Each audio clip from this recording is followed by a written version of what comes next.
पण मी खरं सांगते, मी ना मनाशी पक्क करून गेली की काही कारण झाल्यावर तो समोर आला ना तर वाटेल ते झालं तरी चालेल. बोलायचं तर दूर, त्याच्याकडे मी बघणार पण नाही. पण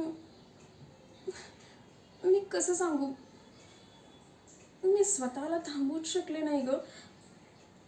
त्याला बघितलं आणि म्हणजे कसं झालं माहिती आहे माझं, ती समुद्राची लाट समुद्रापासून दूर किनाऱ्यापर्यंत तरी जाते, पण समुद्रापासून वेगळी नाही ना होत. अगदी तसंच झाले ग माझं पण. म्हणजे मी त्याच्यापासून दूर तर होऊ शकते, पण वेगळी कधीच नाही होऊ शकत ग. म्हणजे तो समुद्र आहे माझा आणि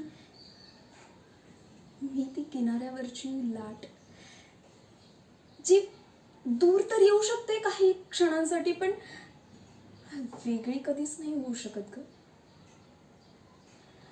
नाही, या नात्याचा मुक्काम काय असेल मला काहीच नाही माहिती आहे.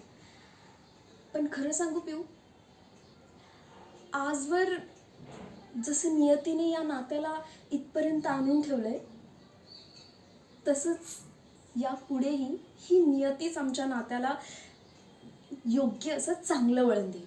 आणि मला पूर्ण विश्वास आहे, जे होईल ना ते चांगलंच होईल.